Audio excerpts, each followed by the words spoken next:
네, 오늘은 3명의 후보자에 대한 인사청문회가 동시에 열리는 이른바 슈퍼 수요일입니다. 여당은 후보자 전원의 통과를 바라고 있지만 야당에선 의혹이 있다는 후보에 대해서는 낙마시키겠다는 각오입니다. 취재기자 연결하겠습니다. 박광열 기자. 네, 국회에 나와 있습니다. 자, 오늘 인사청문회 3곳에서 동시에 열리죠?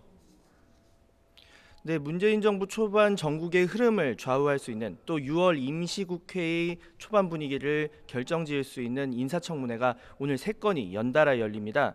김희수 헌법재판소장 후보자, 그리고 김동연 경제부총리 겸 기획재정부 장관 후보자, 그리고 강경화 외교부 장관 후보자에 대한 인사청문회가 바로 그것인데요.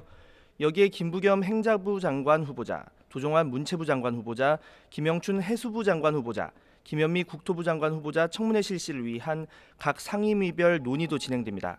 우선 오늘 청문회가 예정된 후보자 가운데 여야 간 가장 치열한 공방이 예상되는 건 강경화 외교부 장관 후보자 건인데요. 여당은 역량과 소신을 갖춘 인재를 정치 공세로 놓치는 것은 국가적 손실이라고 주장하고 있습니다.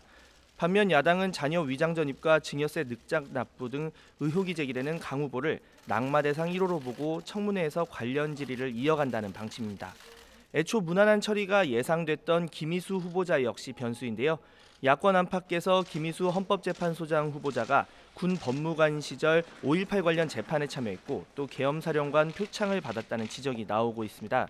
다만 이에 대해 5.18 민주화 운동 관련 단체들은 당시 중위 계급의 법무관으로 김 후보자가 주도적인 역할을 할 수 있던 게 아니었고 특별히 문제 삼지 않겠다는 입장을 보이고 있습니다. 자유한국당은 김동연 후보자를 제외한 강경화, 김희수 후보자에 대한 후보자 자진 사퇴나 지명 처리를 요구하면서 정부와 여당을 압박하고 있습니다. 바른정당 역시 강경화 후보자를 부적격이라고 판단하는 가운데 다만 김희수 후보자의 경우 청문회를 지켜본 뒤 적격, 부적격 입장을 정하겠다는 방침입니다. 국민의당 역시 고민이 많은데요. 앞서 이현주 원내수석 부대표가 강 후보자에 대해 사드 등 산적한 외교안보 현안을 풀어나갈 적임자인지 의문이 있다고 정책과 역량 부문에서 의문을 이어가고 있습니다. 다만 적격과 부적격을 떠나 철저 검증이라는 이번 청문회의 당 기조는 이번에도 이어간다는 방침입니다. 오늘 또 청문회를 이미 마친 김상조 공정거래위원장 후보자에 대한 보고서 채택 여부가 결정되죠. 네, 당초 그랬는데요. 한 가지 변수가 생겼습니다. 앞서 지난 5일 국민의당이 전체 회의를 이틀만 더 미루자 이렇게 공식 제안을 했고 이에 대해서 오늘 여야 간사가 오전 10시에 모여서 협의를 할 예정입니다. 이유는 제기되는 의혹에 대한 사실관계 확인을 위해 필요한 서류를 좀 더 검토하고 국민의당의 입장을 결정하겠다는 건데요. 국민의당은 내부적으로는 부정적 기류가 높지만 실제 청문회에 참석한 위원들의 경우 김 후보자가 크게 결격 사유가 있거나 능력적 결함이 있다고는 보지 않고 있다고 밝히고 있습니다.